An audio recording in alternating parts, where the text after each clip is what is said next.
Hey there, nice to see you. It's time for the newly formatted Bronx Buzz. We now call it the Bronx Buzz podcast. Eventually, we'll be in the studio, but right now we're just meeting and greeting some of the best people in the Bronx. And this particular program is no exception. One of the best people in the Bronx. It is Denise Rosario Adusei. Denise, so nice to see you. It's nice to see you too. Thank And you for inviting us to your show. well, which I didn't mention yet, she is the executive director of the Bronx Children's Museum. And maybe we will hold the background in suspense a little bit and talk about that, because that is really something special and something to talk about. I'm just going to give the specifics. Founded in 2005, Bronx Children's Museum started as an outreach program, daring to bring the marvels of learning directly to the community in a bus, which we'll talk about. You have been involved in early childhood education for a long time, right? What I've heard, you For 15 founded years. a school, a Harlem preschool. Tell us all about that. Sure. So early childhood is my jam. I love working with kids, and I used to I founded and ran a preschool called Pear Tree Preschool for about 15 years in Harlem. And then I got this wonderful, wonderful opportunity to help launch the museum. And so when we opened our doors in December 22, I came on a few months later as the executive director of the Bronx Children's Museum. Well, you skipped over a whole lifetime, and I'm personally not going to permit that. So, what led you, either in your growing up, in your education, in your heart, what led you to this passion for children and early childhood education? How did we get from zero to there? Sure. So this started when I got pregnant with my first child. I thought I could just find a local preschool, and I was going to Columbia Business School at the time, and I had enrolled her at a local program. And you lived in that part of the Bronx, of Harlem. I lived in Harlem at the time. Harlem, yes, okay. And I enrolled my daughter, and within a month or two, I wasn't really happy with the way they cared for my daughter or the way they interacted with us. So when I get mad, I open up a preschool 2 blocks away, and absolutely fell in love with early childhood. So I was a mom on a mission who really wanted a quality program for my daughter. So over those 15 years, we graduated about 1,500 children through Pear Tree Preschool. It was an art-based preschool, and we worked with various museums from the Guggenheim to Sugar Hill. I consulted for various programs. And then when this opportunity came up, of course, you couldn't not do it. That is really interesting to me, because it sounded like you didn't say that you studied early childhood education at Columbia University, No. But you did it because of the passion for your own child, certainly. And you're kind of a little bit of a tough cookie. Okay, we accept that. But that's how you got something really, really successful.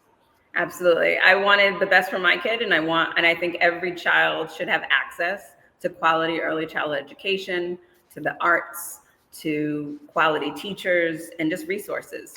Well, I'm going to tell you, I hadn't thought about even mentioning this, but it's hard for me to ignore. You are preaching to the choir, because my mom was an early childhood educator. She was the director of the Marble Hill Nursery School for many years, now deceased. That's another whole story. But I understand a mother's passion for doing it. And so congratulations for getting from 0 to 100 at that point. Do you think that you have had a palatable effect? Now, we'll talk a little bit about the history of it, but do you think you have do you see the results, the results that you really want? I mean, I know you count how many people come in, and you do all that stuff, but do you see the results from the philosophies of all the exhibits, and see how it plays, and that kind of thing? We absolutely do.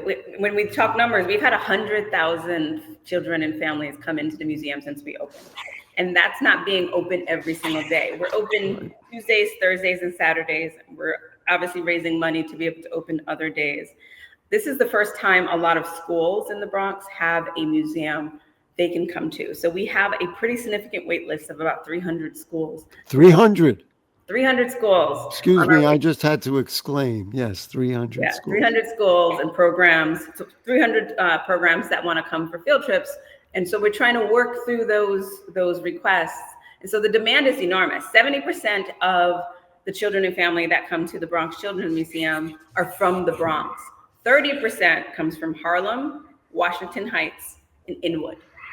That tells you that our communities are traveling to come to the Bronx Children's Museum. We have families that come to us regularly from Queens, from Brooklyn, because they see themselves here and they feel comfortable here and they see that their children and their culture is celebrated here. You alluded to something which I do want to focus on. I think it's important to focus on, and that is the Tuesday, Thursday, Saturday. Mm-hmm. You would love to be open all the time. Absolutely. Is this a hard time for this kind of funding? Were the projections there, but the world is changing? Or is this really what was anticipated all along? Okay. So we had anticipated that we'd be open every single day to the general public by now. We recently got some, I think we've all been watching the news, and we saw what happened to the Institute for Museum and Libraries, what's happening to the National Endowment of Humanities, National Endowment for the Arts. We were affected by that. So we did anticipate that by this spring, we would be open for 5 to 6 days a week. We've now had to pause. And I think a lot of other museums and children's museums as well are impacted by these decisions to dismantle these institutions that support children's museums, that support early childhood programs. And so we're in need of that kind of support from our community. So, there is a sales point at the end of that, and we certainly appreciate that.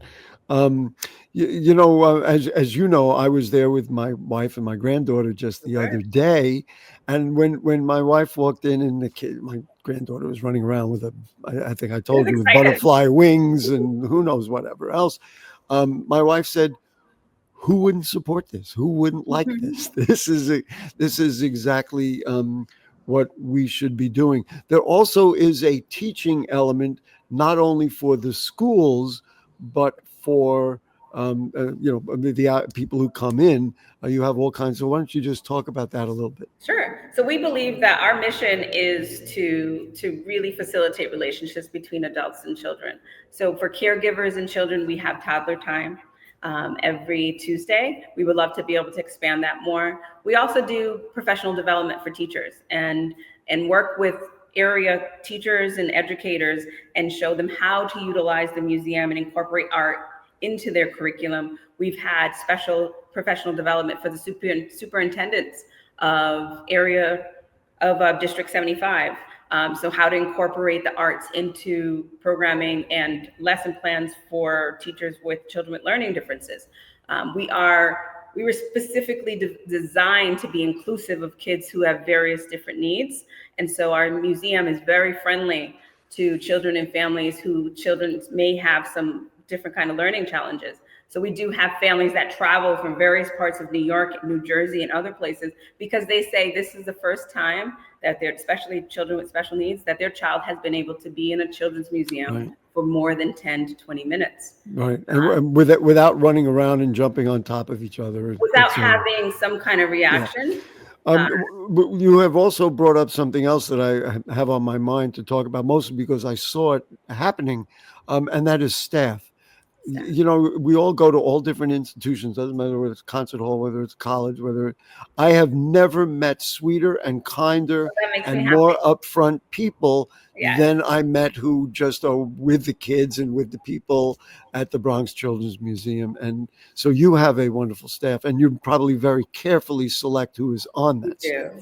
And that makes me happy to hear that. Our teachers our museum educators, a lot of them are former preschool teachers, so they know how to interact with families. They know how to teach as soon as a family. They know how to be educators in a museum setting. And I think also they give really great advice. Families often come in here and they say, "Hey, can we talk to you about something my preschool teacher said?" and they feel very comfortable coming to us.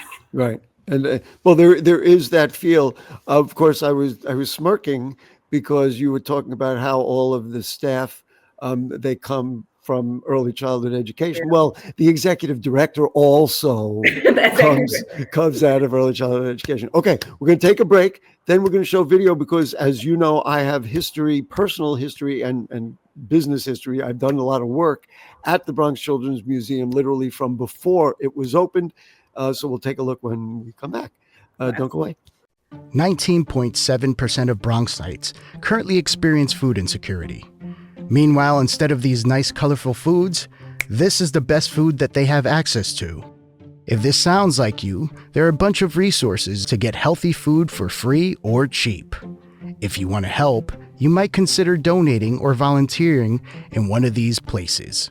Community fridges like this one are all over the city, and allow New Yorkers to conveniently donate extra food to people who might need it. Go to this link and find your nearest one. Food banks and pop-up events like these provide millions of healthy meals to families in need. These organizations are distributing meals to Bronxites as we speak, and are always accepting donations and volunteers.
Okay, back with you on the Bronx Buzz. Executive Director of the Bronx Children's Museum is with us. It is Denise Rosario Adusei. Your predecessor, who was really part of the founding of the Bronx Children's Museum, somebody who I still consider a friend, is Carla Precht. And before, in the space that you have now, before when we finally said this is going to be the museum, this is what it looked like. Here's a photograph of what it looked like. It's just a spare place. It's kind of fun to see, especially now when you see all the wonderful things that are in it. Okay, and then what I did with Carla, she came in. I came in with the crew, with the BronxNet crew, and this was a week before it opened. This was December 2022. And we walked around and she showed us all the exhibits. Our producer, Anderson Peguero, selected what of that program. So go to my other TV show, Bronx Talk, and let's take a look. Adriana Berkins. Good afternoon. Who is the STEAM program manager. Talk to me about the importance of water at the Bronx Children's Museum. Yeah, well, it is our theme that water connects us all. We are literally surrounded by water here in the Bronx. You'll see that through line through our exhibits as well as our connection to our school programs as well. And there is a waterways exhibit, right? Yes, and I'll take you there now. You ready to take us? Here we go. Okay. Let's go. This is our waterways exhibit. This is our waterway table, which measures 30 feet long. It represents the 3 Bronx waterways that we talk about in our school programs. So the Bronx River, the Harlem River, and Orchard Beach. Kids can actually see the water cycle that we also talk about. They can see that visual through the top of our water table, moving all the way down. Kids can actually see where the water is collecting, kind of representing our watersheds and our reservoirs. Then the water is flowing down our river, ending up in Orchard Beach. One really cool thing about this table is we also have a representation of the High Bridge, so kids can also see that aqueduct in action. So kids can actually play with the boats that we have here, so they can actually see where the boats are going, see what happens with when their boats are in that bridge area right there. They can make bridges with different pieces. They can change the flow of water by creating bridges or even by manipulating the dams that we have, and that connects to our school programs as well, so kids are learning about dams. Because there is so much water in the Bronx, and we didn't want to just have a representation of one waterway, we decided that we would like to have a waterways exhibit that we can talk to children about and their parents or their classes about the different types of waterways we have. So right out that window, you'll see the Harlem River. We call that a working river. And there are many properties to each waterways that we can discuss as we are having the children play. And then we'll always connect our exhibits to what's outside. So we want children, families to sort of get a spark, here, learn a little bit about the Bronx if they're not aware about it, and then give them information so they can actually go and visit these places. Because we actually think of the Bronx as our museum. We don't think of the building as our museum. Adriana Berkins, Yes. Thank you so much. Thank you for having Thank you for creating this incredible space, for helping to create this. It was a team effort for our children. And I guess we have something next. What's next? Yes, we're going to the woods. We're going to the woods. Well, there we go. I would say you were actually applauding during the showing of that. Well, that makes you happy, huh? It does. It's my job and our team that we brought in more people. Our job is to build upon what Carla and Adriana built here at the museum. We feel like the museum has grown so much. We've gotten such a wonderful reception in the community. A lot of people state when they come in, we wish we had this when we were a child. And we're glad that they worked so hard to get our doors open, and we want to build upon that. Well, there we go. I thought, I remember when we did that, and we were literally the first cameras in the Bronx Children's Museum. It was just a couple of days before it opened, and we walked around and saw all the exhibits. Now let's talk about the most recent exhibit, which you are sitting in the middle of. So do tell, why do we have a youngster in with a baseball bat and what looks like a baseball card? So tell us all about what these are. Sure. So we are within steps of Yankee Stadium. You can't tell the story of the Bronx without talking about the Yankees and our commitment to baseball. And today is Jackie Robinson Day to commemorate. Oh, that's right. We're recording this on April 15th. Oh, thanks for mentioning Yes, that. How could I yes. have missed? Go ahead. So today is Jackie Robinson Day, and to commemorate that legacy, we unveiled a new exhibit called Exhibiting Possibilities. And this is a sensory gallery that features Black baseball players, legends here in the Bronx, and also both Yankees and Mets. Yes, we see Butch Husky right there, who played for the Yes, Mets. exactly. So we had Butch Husky here on Saturday, but we feature their baseball cards, but them as children. Okay, now, is that an actual picture of Curtis Granderson, or it's Yes, like so an? Curtis, we worked with the Players Alliance with the Wow. Yankees and the Mets, and they provided us with photographs of the players as children. Wow. And some of them we worked with emerging technology and digital technology to be able to age some of the adult photos down. And then we recreated their baseball cards, but with them as children. Okay, so the blue, I'm sorry, I don't recognize him. Is that Aaron Judge? So right behind me is Aaron Judge. Oh, that's Aaron Judge. Okay, that's good. Aaron Judge. And then up above, we could see Derek. And so that, at first, I thought maybe they were AI generated versions, but no. Yes, you did use some digital. Those are so like that actually is Derek Jeter. That is a photo wow. of Aaron Judge when he was a little leaguer. Right. So I got a list of who was there, and they were all there this past Saturday. So we had a number of players here. Some of the players couldn't make it because the Yankees had a game against the Giants. Oh, a little thing like that, yeah. So it was a little challenging for Jazz Chisholm to come. So he's also on our wall.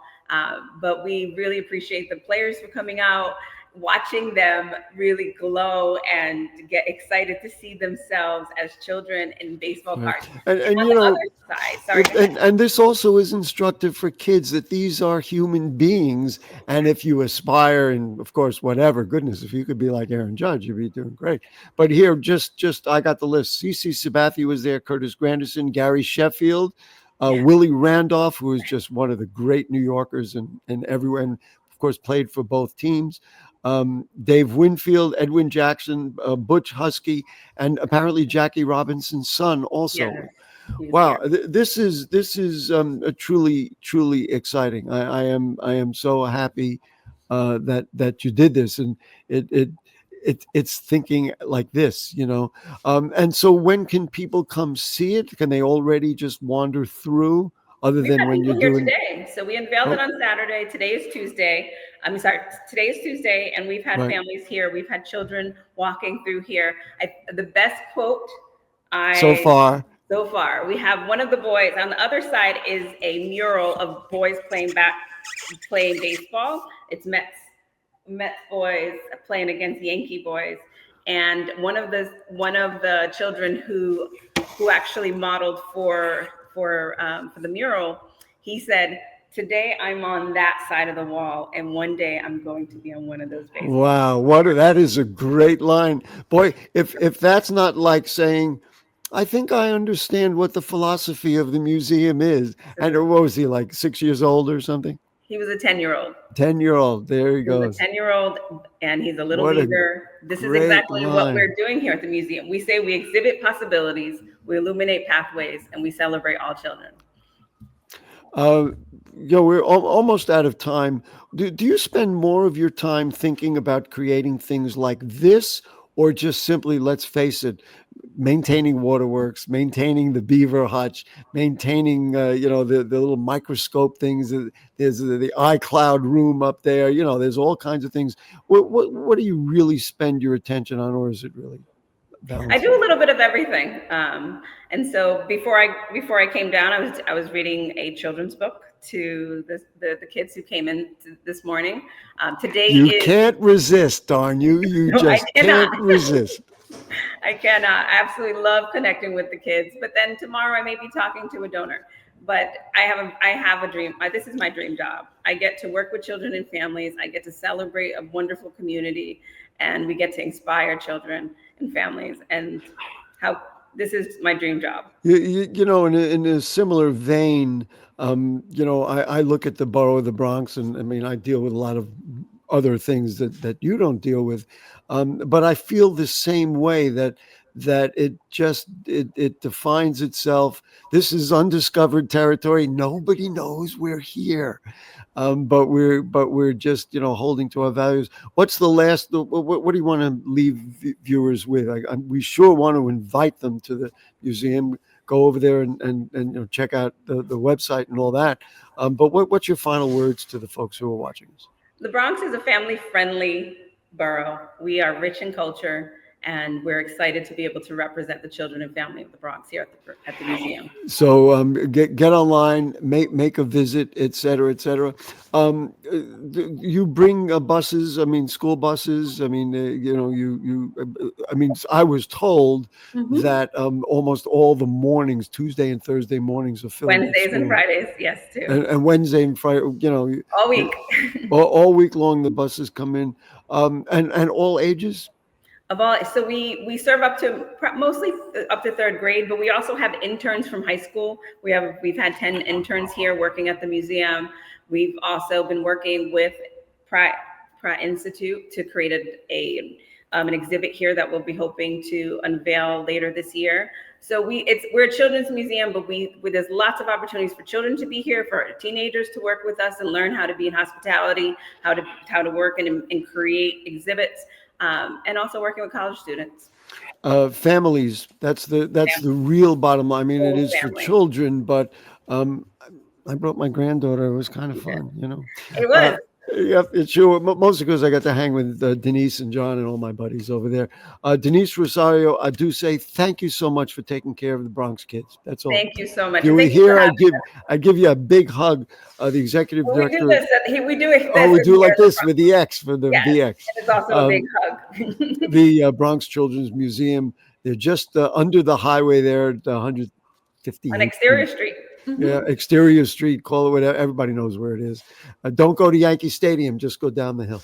That's about it. Thank you so much, Denise. Thank you so much for having me. Folks, so there it is. You see the reformatted Bronx Buzz. We're going to be doing this eventually in the studio, but that's what we're doing now. And, you know, if the curtain don't fall and the creek that you see behind me doesn't rise, I'll be back next week. Good night.